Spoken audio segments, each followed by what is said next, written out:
자, 안녕하십니까. 하이퍼리뷰입니다. 자, 하이퍼리뷰 프리미엄 정식 컨설팅 15번째 시간으로 추가 합격 스킬, 강제 추합 스나이핑에 대해서 설명을 좀 드리도록 하겠습니다. 지난 시간에 자연 추합에 대해서 설명을 좀 드렸어요. 자, 정시는 모든 분들이 원서를 쓰게 되어질 때 가나다군에 100% 안정 지원만 하시는 분들은 없습니다.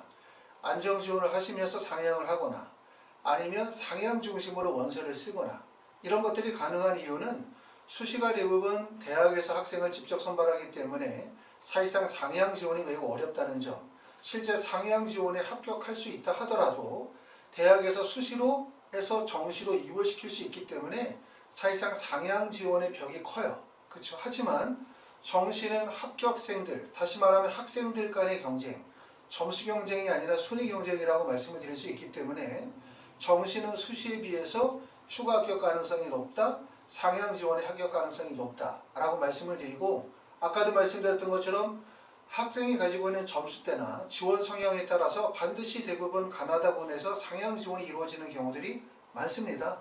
그리고 그 상향 지원은 처음에 전에 말씀을 드렸었던 것처럼 자연 추합이라는 게 있는 거죠. 우리가 14부에서 제가 자연 추합에 대해서 설명을 드렸고, 반대로 이번 시간에 설명을 드리는 것은 자연 추합이 아닌 강제 추합, 일명 우리가 스나이핑이라고 하는 강제 추합이 이루어질 수도 있습니다.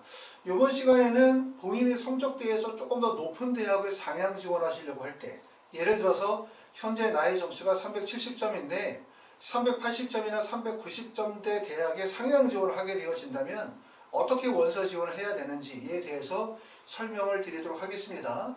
본격적인 설명을 들어가기 전에 이렇게 자신의 성적대보다 높은 구간의 원서를 쓴다는 것은 당연히 합격 가능성이 0%라는 거예요.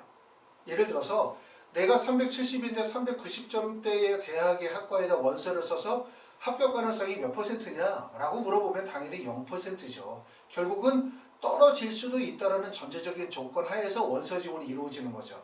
하지만 정시 원서를 쓸 때 가나다군에서 만약에 가군이나 나군이나 다군 중에서 한두 개가 반드시 상향 지원이 아닌 안정이나 적정 지원이라면 그러면 우리는 상향 지원을 목적으로 삼을 수도 있고, 그 상향 지원이 자연 추합을 노리는 상향 지원일 수도 있고 강제 추합을 노리는 상향 지원일 수도 있는 거예요. 그렇기 때문에 먼저 말씀을 드리는 것은 강제 추합, 스나이핑이라는 건 당연히 합격 가능성이 0%다. 그만큼 확률이 떨어질 수밖에 없는 원서 지원이다. 하지만 대부분의 분들이 원서를 쓰게 되어질 땐 이런 상향 지원의 조건이 반드시 필요한 경우들이 있다. 그렇기 때문에 만약에 여러분들이 상향 지원을 한다면 어떻게 원서를 쓰는 것이 좋은지, 또 방법은 무엇인지, 전략은 무엇인지, 위험성은 무엇인지에 대해서 설명을 드려보도록 하겠습니다. 자, 첫 번째는 이제 강제 추합이라고 제가 불러요. 그러니까 자연 추합은 자신의 성적대에서 근접거리 내에 있고, 그리고 실제 추가 합격 가능성이 50% 이상의 가능성.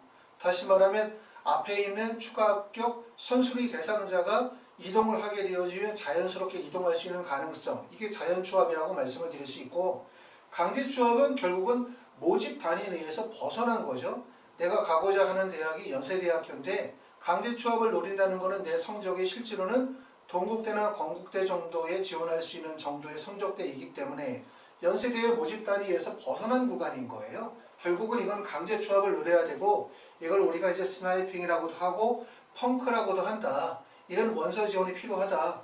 아까도 말씀드렸던 것처럼 이런 원서 지원, 강제 추합을 노리거나 스나이핑을 노리는 원서 지원은 합리적인 원서 지원이거나 추천할 원서 지원은 아니에요. 틀림없이.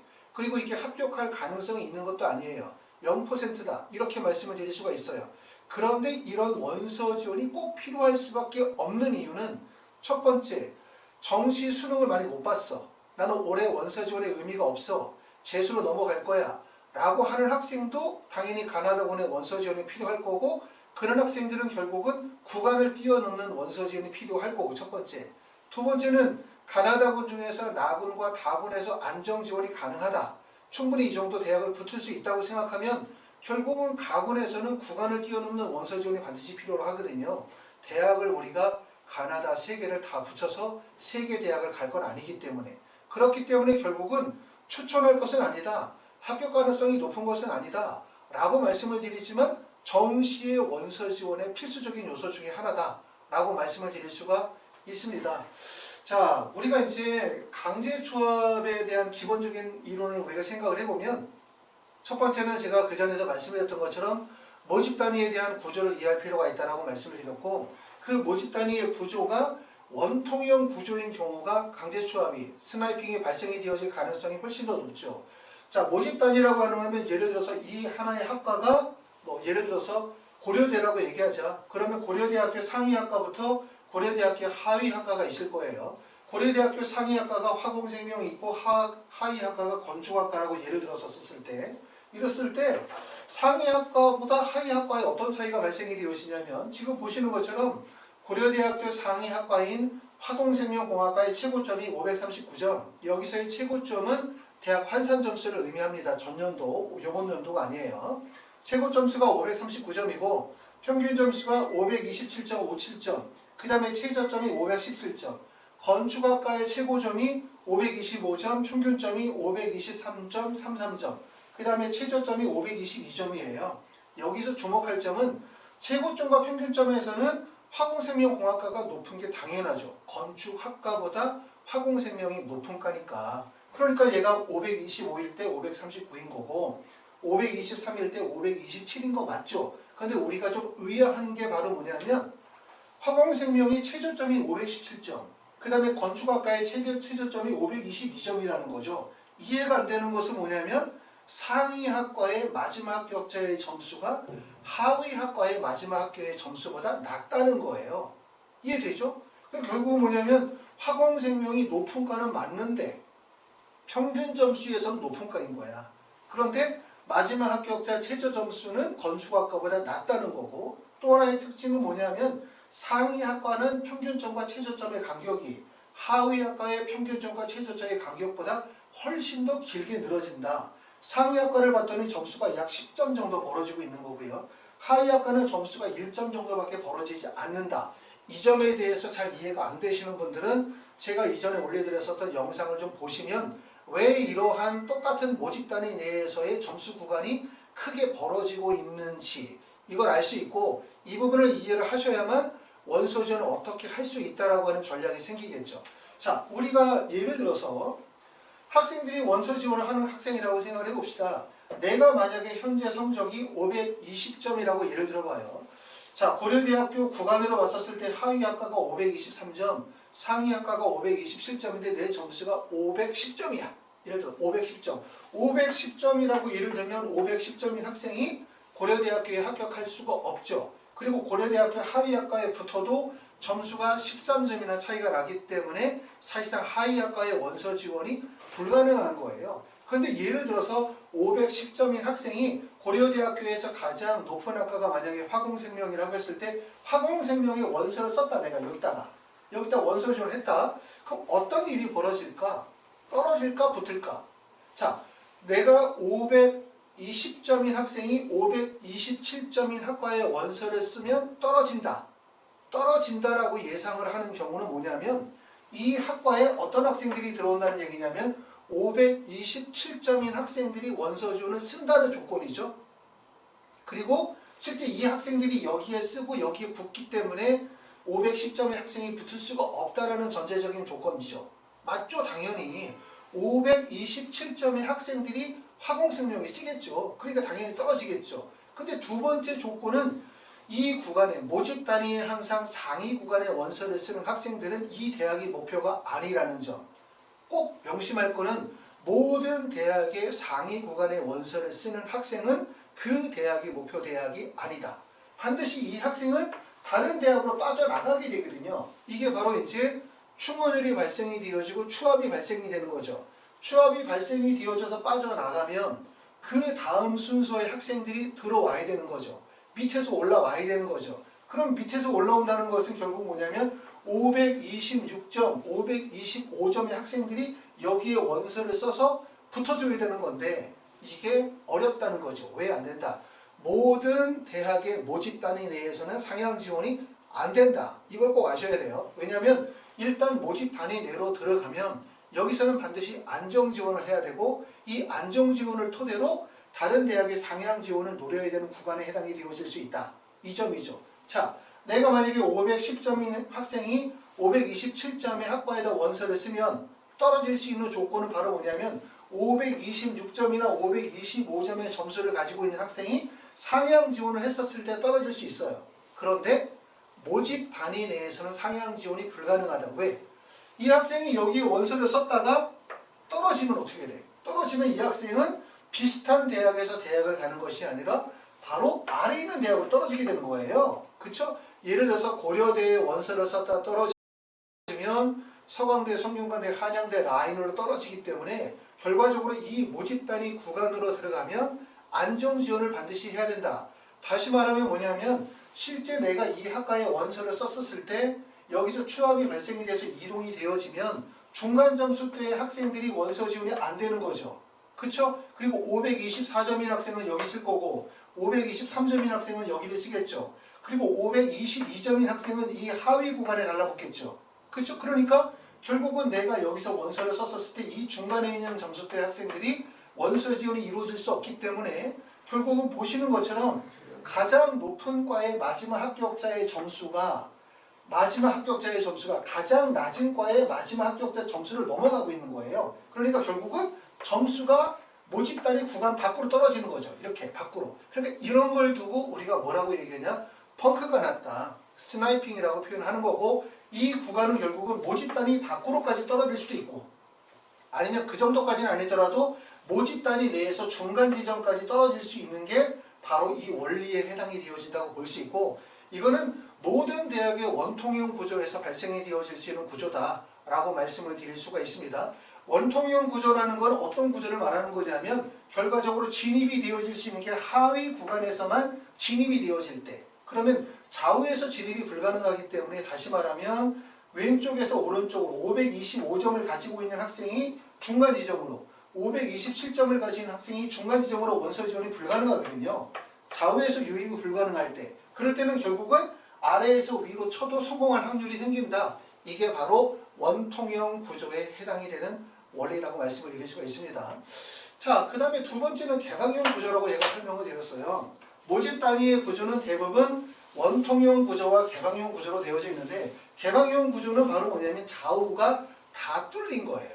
아까는 말씀을 드렸었던 것처럼 원통형 구조에서는 하위 점수대에 있는 학생이 상위 학과를 원서를 썼을 때 모집 단위 내에 상향 지원이 불가하기 때문에 결국은 좌우 유입이 안 되는 구조에서는 하위 점수에서도 상위 학과에 붙을 수가 있다는 거고 이랬었을 때 상위 학과의 최저 점수는 모집 단위 밖으로 떨어질 수 있기 때문에 점수 격차가 크게 벌어지는 거예요. 크게, 아주 크게. 그런데 개방형 구조는 뭐냐면 좌우 유입이 되는 거죠. 어떻게 되는 거냐면 첫 번째 아래에 있는 성적대에서 학생들이 유입이 되겠죠. 당연히. 이 학교가 만약에 건국대학교다라고 하면 건국대학교 가군을 예를 들면 건국대학교 나군에서 들어올 수 있고 동국대학교에서 들어올 수도 있고 경희대학교 국제캠퍼스에서도 들어올 수 있는 거예요. 그렇죠? 아래에서도 들어오고 그리고 또 옆에서도 들어오죠. 가군이면 나군에서도 들어오겠죠. 나군에서. 옆에서도 들어오고 그리고 상위 학과는 또 빠져나가는 이렇게 구간이 되는 거죠. 결국은 이렇게 되기 때문에 이런 구간에서는 어떻게 되어지냐면 내가 만약에 이 정도의 성적을 가지고 있는데 하위 구간에서 상위 학과인 기계공학과에 원서를 썼었다라고 해도 붙기가 어려운 거예요. 왜 붙기가 어려우냐면 아까는 우리가 원통형 구조에서 붙을 수 있었던 이유는 하위 구간에서 상위 학과를 원서를 썼었을 때 모집 단위 내에서 상향이 불가능했기 때문에 유입이 안 되니까 붙을 수가 있지만 이렇게 개방형 구조는 좌우가 뚫린 구조이기 때문에 다시 말하면 520 좌측에서 들어온 거죠. 524점, 34점의 학생이 가군이라고 하면 나군에서 들어오고 다시 말하면 또 여기서도 나군에서 들어오고 여기서도 나군에서 유입이 가능하기 때문에 결과적으로는 그렇기 때문에 결국은 모집 단위 내에서 상향이 가능하다. 이 구조는. 그쵸? 원통형 구조는 모집 단위의 상향이 불가능하기 때문에 결국은 스나이핑이 가능하지만 지금 보는 것처럼 개방형 구조로 가게 되어졌을 때는 문제가 뭐냐면 좌우에서 이걸 가군이라고 했을 때는 나군에서 비슷한 점수대를 가지고 있는 학생들이 유입이 되어질 수 있으므로 예를 들어서 내가 527.57점의 학과를 510점에서 똑같이 원서를 썼다고 가정을 했었을 때 527점인 학생들이 빠져나가죠. 그러고 난 다음에 바로 밑에 있는 527점, 528점의 학생들이 나학원에서 가군으로 유입이 되어지기 때문에 결과적으로 510점의 학생이 들어올 공간이 없는 거예요. 그렇기 때문에 결과적으로 개방형 구조가 일반적으로 더 어렵다. 스나이핑이 발생이 되기가. 그런데 여기서 뒤집어서 생각하면 대부분의 학생들이 상향 지원을 생각하시는 분들이죠. 상향. 그것도 자연 취업이 아니라 강제 취업을 생각하시는 분들이 원서를 쓰는 구조는 다 어떤 구조의 원서를 쓰게 되냐면 이런 원통형 구조의 상위 구조에 대부분 다 몰려드는 경향이 되게 크다는 거예요. 그렇기 때문에 반대로 얘기하면 이런 개방형 구조에서 좌우 군이동이 발생이 되어지는 구조에서 답이 되어질 수 있다. 결국은 뭐냐면 누누이 말씀드리지만 입시 데이터에 대한 신뢰도, 입시 데이터에 대한 충성도가 높아지게 되어짐에 따라서 결과적으로 많은 분들의 원서 지원이 쏠림 현상이 강화된다. 결과적으로 특정한 부분으로 대부분 다 몰린다는 거죠. 그러니까 다른 분들이 몰리지 않고 다른 분들이 생각하지 않는 곳에 항상 기회가 생길 가능성이 높아요. 그렇기 때문에 우리가 관심을 가져야 되는 부분들은 이런 개방형 구조에서 어떤 구간이냐. 지난번에 제가 건국대학교 설명을 드렸었지만 상위 50% 이상의 구간에서 좌우 군이동이 발생이 되어질 수 있는 구간에서 실제로는 점수 편차가 크게 벌어질 가능성이 높다. 이렇게 말씀을 드릴 수가 있고 개방형 구조는 원통형 구조가 좀 다르죠. 지금 보시는 것처럼 개방형 구조에서도 평균 점수가 503점, 건축학과의 평균 점수가 499점, 그 다음에 최저 점수가 500점, 498점이니까 보시는 것처럼 공통점은 상위 학과의 점수 편차가 하위 학과의 점수 편차보다 커요. 5.33점, 1.50점이기 때문에 상위 학과일수록 평균과 최저점의 점수가 많이 벌어진다.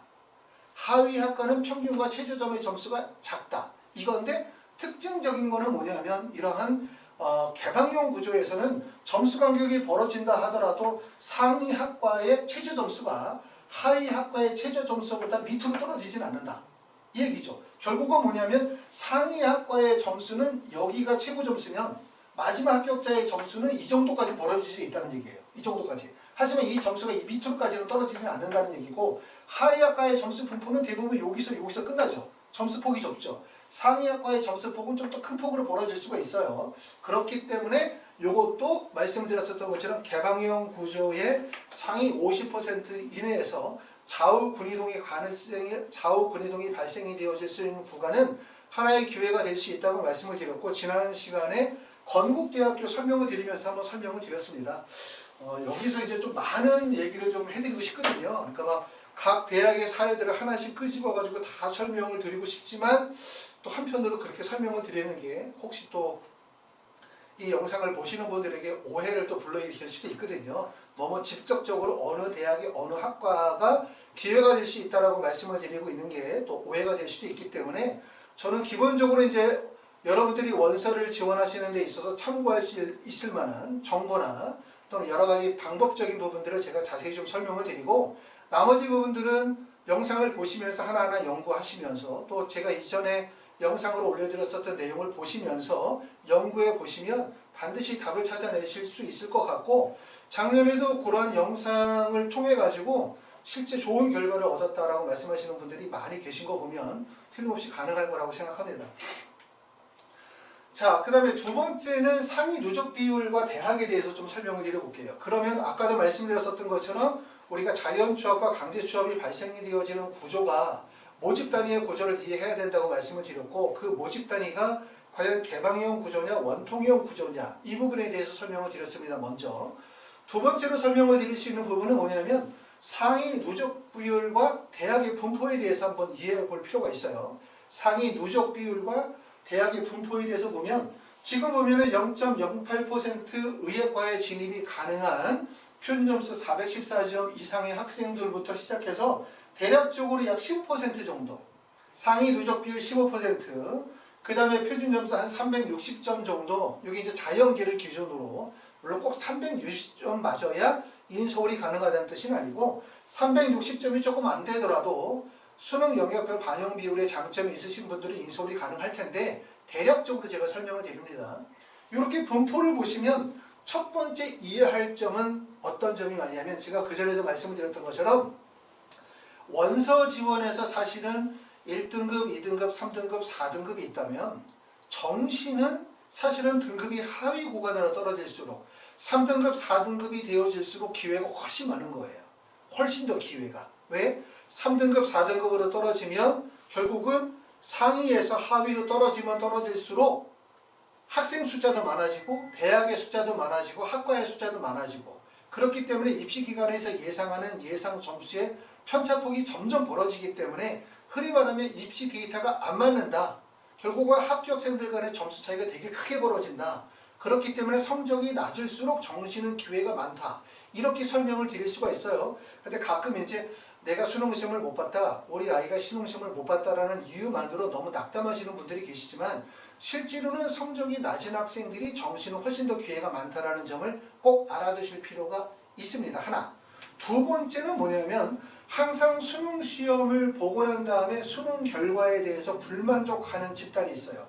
바로 그게 어디가 가장 불만족을 많이 하냐면 여기서부터 요 정도 구간 상위 누적 비율 5%에서 한 15% 정도 사이에 있는 5%에서 15% 정도 사이에 있는 표준점수 자연계로 봤었을 때 390점 이하부터 시작해서 360점대 또는 385점에서 360점대 구간에 속해져 계신 분들이 원서 지원에 가장 불만이 많아요.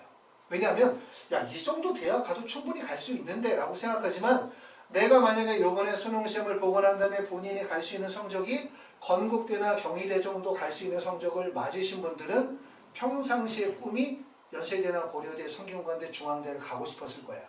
또 내 성적이 이번에 세종대나 숭실대 정도 갈 수 있는 성적을 맞으신 분들은 평상시의 꿈이 성균관대나 중앙대가 목표였겠죠. 또 내 성적이 이번에 인서울을 못할 정도의 경희대나 가천대나 인천대 정도의 성적이 나왔던 분들의 목표는 건국대, 동국대였겠죠. 이처럼 평상시에 6월, 9월에 목표했었던 것보다 성적을 대부분 못 맞았기 때문에 상위 누적 비율 5%에서 10에서 15% 구간에 들어가는 분들은 무조건 상향입니다. 무조건. 붙이고 지르자, 붙이고 지르자. 붙이고 지르자가 전략이에요. 그러니까 이 붙이고 지르자가 전략이라는 얘기는 뭐냐면 나만 상향이 아니라 모든 분들이 상향을 한다는 점을 꼭 알아둘 필요가 있어요. 그렇기 때문에 예를 들어서 서울권에 유입을 하고 싶은 분들은 대부분 첫 번째 서울권에 들어와서 첫 번째는 상명대나 명지대, 여대 쪽에 쓰고 싶을 거고 또 어떤 분들은 조금 더 올라가면은 세종대나 숭실대에 원서를 쓰고 싶을 거고 세종대, 숭실대 갈 수 있는 분들은 조금 더 올라가서 경희대나 건국대를 가고 싶을 거고 건국대나 경희대 정도 갈 수 있다고 생각하시는 분들은 조금 올라가서 중앙대나 한양대에 상향을 하고 싶어 했겠죠. 그런데 이 구간이 상향 지원이 매우 크게 빈번하는 구간이기 때문에 아까 얘기했었던 것처럼 자연 추합은 발생이 되어질 수 있지만 강제 추합이 발생이 되기가 매우 어렵다. 이렇게 말씀을 드릴 수가 있습니다. 다시 말하면 뭐냐면 내 성적이 인서울권 바뀐데 내가 만약에 요번에 상향을 해서 동국대에다 상향을 원서를 쓴다고 생각해 봅시다. 그럼 동국대에 상향을 원서를 썼었을 때 내가 붙을 수 있는 방법은 아까 말씀드렸었던 것처럼 이 하위 점수대에 있는 모집 단위 내에 있는 학생들이 원서 지원이 안 돼야 되잖아요. 그렇죠? 안 돼야 붙는데 말씀드렸던 것처럼 이 구간은 계속해서 다 사방에서 상향이 이루어지는 구간이에요. 상향에서. 그렇기 때문에 내가 이만큼 원서를 써가지고 상향 지원을 하면 하위 점수 구간에서 빈번하게 상향 지원이 이루어지기 때문에 상향 지원이 성공하기가 매우 힘들다라는 얘기를 하고 있는 거죠. 그래서 특히 상위 누적 비율 5%에서 15% 사이의 구간은 첫 번째 대학이 아주 많고 그리고 그 대학들이 대부분 어떻게 되느냐면 보시는 것처럼 좌우가 뚫려져 있는 개방형 구조가 되어져 있기 때문에 결과적으로 틈을 찾기가 되게 매우 어렵다라는 얘기고 그리고 여기서 상위 누적 비율이 5% 이내로 들어가는 거예요. 이내로 들어가면 의예과 0.88% 이내 정도가 의예과라고 한다면 의예과는 아시는 것처럼 올해 가군과 나군에서 다군은 큰 변화가 없지만 가군과 나군에서는 군이동이 발생이 되어졌고 의예과의 모집 인원도 많이 늘었죠. 올해는 사실은 수시에서 정시로 2월이 되어지는 인원은 별로 의미도 없어요. 왜냐하면 수시에서 정시로 2월이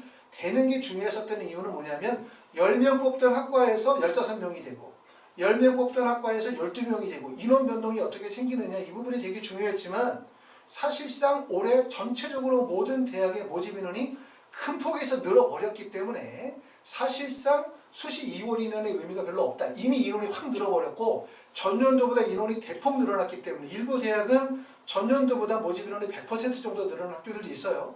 그렇기 때문에 사실상 수시 이원 인원의 의미가 크지 않고 모집 인원 자체가 늘었다는 것이 결국은 가장 중요하다라고 말씀을 드릴 수 있는데 지금 의예과는 되게 보시는 것처럼 가군과 나군의 군이동이 발생이 되어지고 또 거기에다가 모집 인원이 증가했어요. 자, 그 다음에 누적 비율 2.51% 대략적으로 표준점수 403점 이상의 구간이 되어지면 그 구간이 약대, 한의대, 수의대, 서울대, 연세대, 고려대가 접목되는 구간인데 이 구간이 매우 넓은 구간입니다. 그렇죠? 그리고 이 구간 안에 약대가 선발하는 인원이 자연계에서 722명, 인문계까지 합치면 743명 정도를 선발하는데 700명이라는 인원도 매우 크지만 중요한 점은 뭐냐면 약대 라인이 어디까지 연결되냐면 약대가 수의대나 한의대나 서울대, 연세대, 고려대부터 시작해서 한양대, 성균관대, 중앙대 상위학과까지 다 먹어버리는 거예요. 그렇기 때문에 자연계 이 상위 구간의 변동이 엄청나게 많을 수밖에 없다라고 말씀을 드릴 수가 있죠. 이 구간이. 그 다음에 서울대, 연세대, 고려대가 군 변화와 모집 인원의 큰 폭의 변화가 있고 그 다음에 또한 마찬가지로 지금 보시면 가나다군에서 이동이 발생이 되어지면 학과가 증설이 되어지는 구간 성균관대, 한양대, 중앙대, 서강대가 그렇고요. 이화여대, 경희대, 시립대로 가면 큰 변화 없어요. 그런데 서울시립대가 가군에서 주로 선발하는 학생들을 나군으로 이동했기 때문에 서울시립대도 하나의 변화라고 볼 수 있고 그 다음에 하위 구간으로 가게 되면 숙명여대가 나군에서 가군으로 바뀌었죠. 이게 큰 변화입니다. 다시 말하면 뭐냐면 대부분의 입시의 변화가 어디에서 발생이 되고 있냐면 지금 여기 바로 5% 이내의 구간인 구간 의예과 그 다음에 약대, 서울대, 연고대 그 다음에 시립대나 아니면은 성균관대, 한양대 같은 이 구간에서 변화가 많이 발생이 되어지기 때문에 결과적으로 뭐냐면 내가 상향 지원을 노린다. 그거 상향 지원도 자연 추합을 노리는 것이 아니라 내가 뭘 노려? 스나이핑을 노려. 자연 추합을 노리는 것이 아니라 강제 추합을 노리게 되어진다면 결국은 구간은 상위 누적 비율 5% 이내로 들어가야 돼요. 왜? 여기는 원서 지원이 상향 지원이 빈번한 구간이기 때문에 기회 구간이 발생이 되어질 수 없고 그리고 이 구간은 대부분 좌우가 뚫린 무슨 구조? 개방형 구조인데 이 5% 이내로 가게 되어지면 계단식 다시 말하면 이렇게 개방형 구조가 아니라 원통형 구조가 되어지기 때문에 원통형 구조에서 진입 가능한 벽과 그 다음에 이동하는 구간이 구분 지어져 있기 때문에 여기에서 기회가 발생이 되어질 가능성이 높다고 말씀을 드릴 수가 있습니다. 자, 추가 합격의 조건을 한번 생각을 해볼게요. 자, 그러면 우리가 추가 합격을 노리는데 그 추가 합격이 자연 추합을 노리는 경우와 강제 추합을 노리는 경우에 조건 차이가 어떤 것이 있냐. 일부분들은 뭐 강제 추합을 노린다. 그럼 마치 뭐가 좋아야 되고 뭐가 좋아야 되고 마치 일반적으로 보여지는 현상들 있잖아요. 그러니까 작년에 추합 비율이 높았다. 작년에 어디가 펑크가 났다. 마치 그런 것들이 올해 또 기회가 될 수 있다라고 생각할 수 있지만 사실 그렇지 않다는 점을 꼭 알아두셔야 되죠. 결국은 입시는 이거잖아요. 많은 분들이 생각하는 것 그리고 나는 다른 식의 전략. 이게 되게 중요하잖아요. 그런데 다른 식의 전략이 나오기가 어렵다는 거예요. 왜? 거의 모든 분들이 보는 거는 입시 사이트 하나, 두 개, 세 개 내에 있는 정보를 대부분 본다. 그 세 개의 입시 사이트의 정보도 사실은 똑같은 거거든요. 어차피 대교육에서 나오는 정보이기 때문에 동일한 정보를 모든 사람들이 보죠. 동일한 정보를 보면 다른 생각을 할 수가 없어요. 동일한 정보를 보면 다 똑같은 생각을 하죠. 우리는 그렇게 생각하거든요. 똑같은 정보를 보지만 나는 깊이 생각하고 분석해가지고 나만의 전략과 방법을 찾아낼 수 있어 라고 생각하지만 결론적으로 내 생각은 다른 사람의 생각과 똑같아요. 결국은 동일한 자료임에도 불구하고 다른 생각을 하려면 어떻게 해야 되냐면 첫 번째는 본인이 정보를 분석을 해야 돼요. 그러니까 정보가 완성되어진 정보를 분석하는 것이 아니라 정보를 생성하고 정보를 완성시키는 과정에 본인이 직접 참여해서 정보를 만들어야 되고 그리고 두 번째는 그런 정보를 활용해서 실제 많은 학생들의 원서 지원 또 많은 학생들의 합격 사례들을 만들어 봐야만 본인 스스로의 이론과 원칙들을 만들어낼 수가 있는데 그게 이제 사실은 학부모님들이 할 수 있는 방법은 아니기 때문에 제가 말씀드리는 내용을 참고하시면 됩니다. 자, 추가 합격의 조건은 우리가 이제 자연 추합과 강제 추합 두 가지가 어떤 특징적인 차이가 있는지에 대해서 한번 설명을 드려볼게요.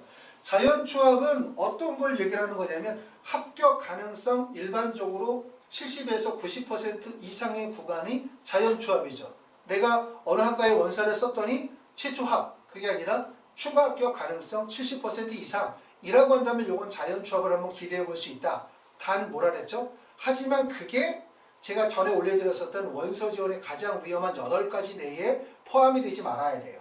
그렇죠? 그 구간 내에 포함이 되어지면 결국 예측이 어긋날 수도 있다라고 말씀드릴 수 있고, 강제 추합은 추가 합격 가능성이 0%죠. 컨설팅을 받고 난 다음에 학부모님들이 그런 걸 물어봐요. 아니 컨설팅을 받았는데 이거 도대체 써도 되냐? 내가 어디에다 물어봤더니 인터넷으로 추가 합격 가능성 0%라고 말한다. 바로 강제 추합은 추가 합격 가능성이 0%예요. 다시 말하면 일반적인 입시 사이트는 손을 뻗었을 때 닿을 수 있는 범위까지만 알려주죠. 이 거리가 얼만큼 거리 되는지, 너가 손을 뻗은 거리와 너의 거리가 실제 80% 70%인지를 알려주지만 그걸 넘어서는 구간에 대해서는 답을 줄 수 없어요. 그냥 0이라고만 얘기를 하는 거죠. 이 0의 범위가 바로 강제 추합의 범위입니다. 강제 추합을 하려고 하는데 만약에 추가 합격 가능성이 20% 30%라고 나오면 붙을 수가 없어요. 왜? 내가 20% 30%면 그 앞에 40% 50% 60% 70% 80%가 다 줄을 서서 기다리고 있기 때문에 붙을 수가 없는 거죠. 아시겠죠? 두 번째는 뭐냐면 구조를 이해하셔야 돼요. 구조는 아까 말씀드렸던 것처럼 일반적으로 자연 추합이 발생이 되어지고 빈번한 구간은 바로 어디냐 하면 좌우가 열린 개방형 구조라고 말 수 있고, 그 다음에 스나이핑이 가능한 구조는 좀 전에 말씀드렸던 것처럼 원통형 구조로 좌측이나 우측이나 한 구간에 막혀야 돼요. 그래서 학생들의 유입이, 지원자의 유입이 원활하지 못한 구간이어야만 가능하다. 세 번째는 뭐냐면 지원 구간은 대부분 표준 점수 자연 추합은 5점 이내, 그리고 강제 추합은 지원 구간의 표준 점수 10점 이내라는 거예요. 다시 말하면 무슨 말이냐면 자연 추합은 내 점수가 375점이야.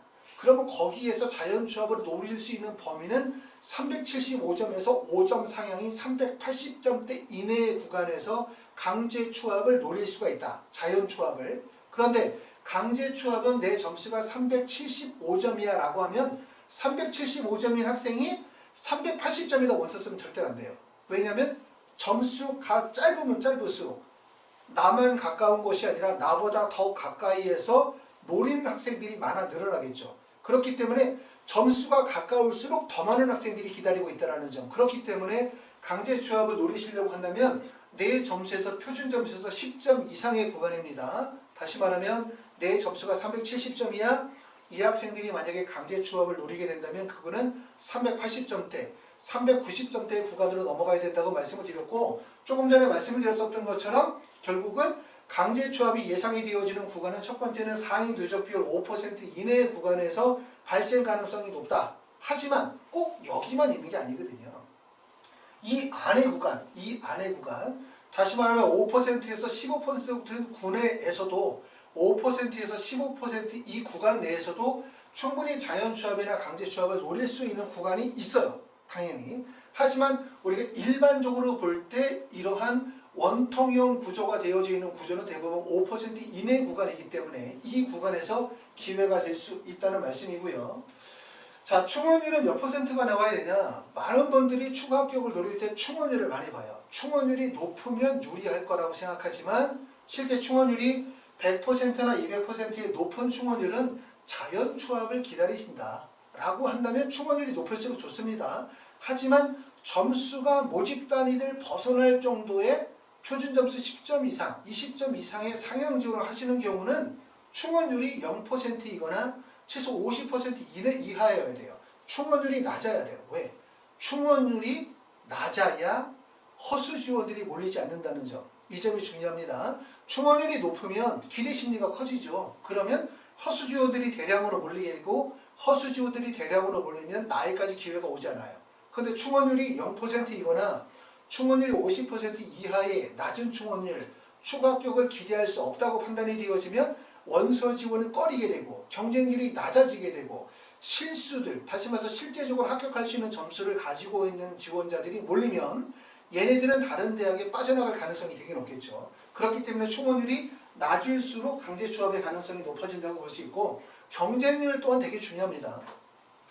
경쟁률이 강제 취업에서 성공하려면 대부분 경쟁률이 3.5대 1 이하의 경쟁률이에요. 물론 경쟁률이 더 낮으면 좋아요. 2점대 경쟁률, 1점대 경쟁률이면 더 좋은데 거기까지 바라지 않아도 경쟁률이 최소한 3.5대 1 이하의 경쟁률이어야 된다. 이 경쟁률이라고 한다면 낮은 성적대에서 원서를 쓴다 하더라도 대부분 예비번호를 받을 가능성이 높아요.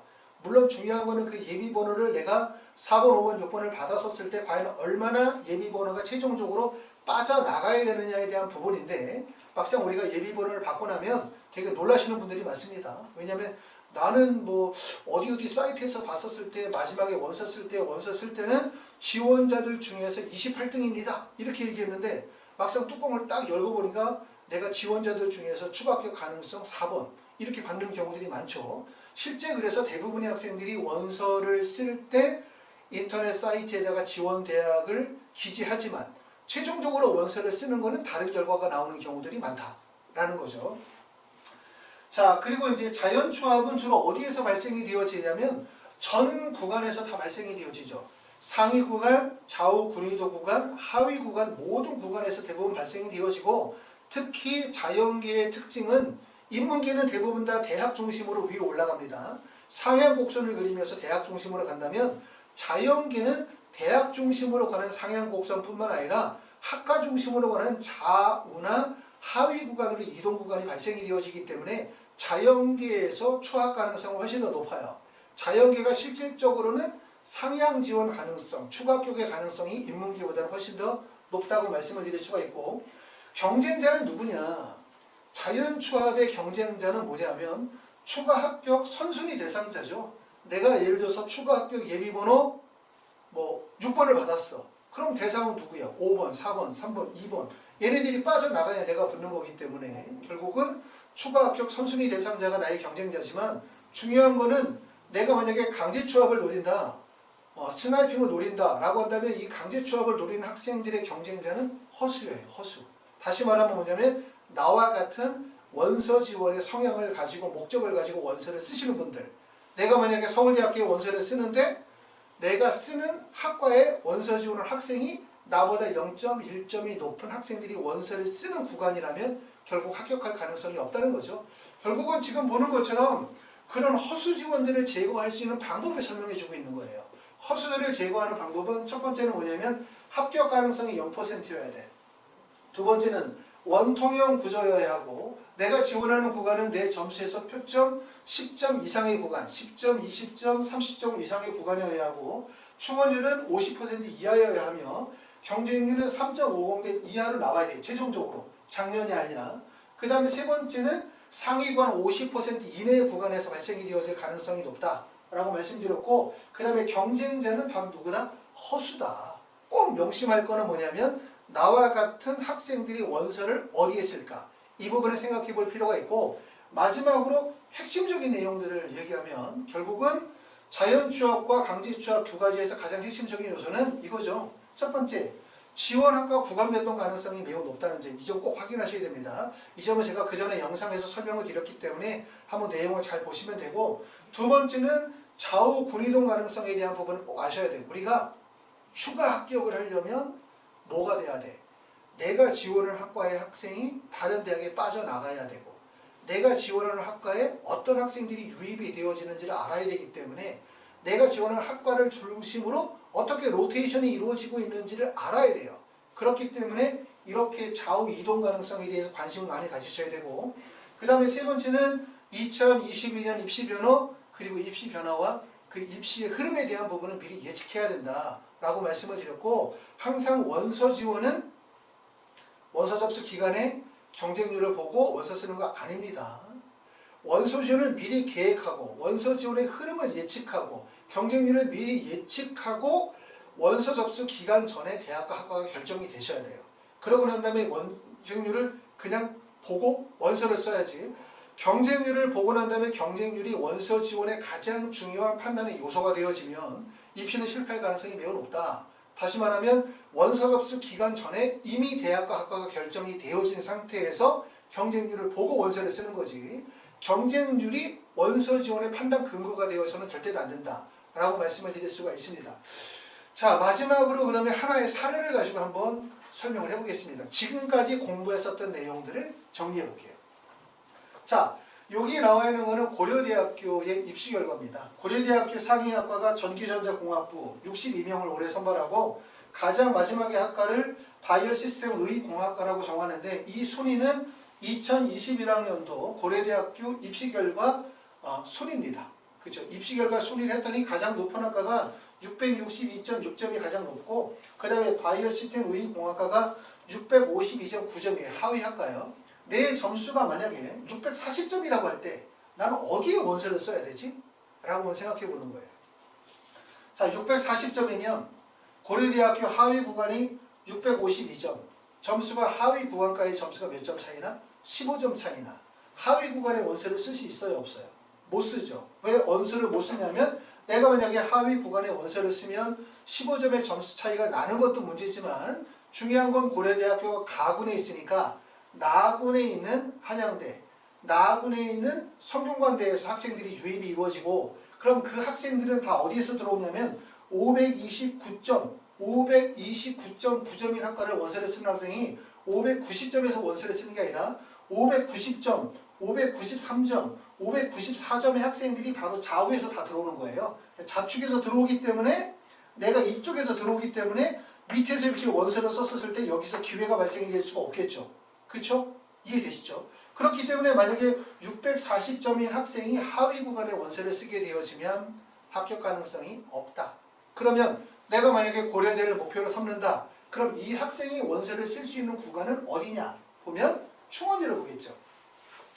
고려대학교 충원율을 보면 고려대학교 화공생명공학과가 충원율이 71.4%, 그 다음에 수학교육과가 71.4%, 그 다음에 높은 데가 물리학과가 75%, 그 다음에 보니까 지구환경이 42, 그 다음에 환경생태 7.1%, 이 정도 구간이죠. 자, 전에도 말씀을 드렸었지만 인문계는 대부분 하위 구간의 충원율이 낮지만 자연계는 하위 구간도 충원율이 높아. 왜?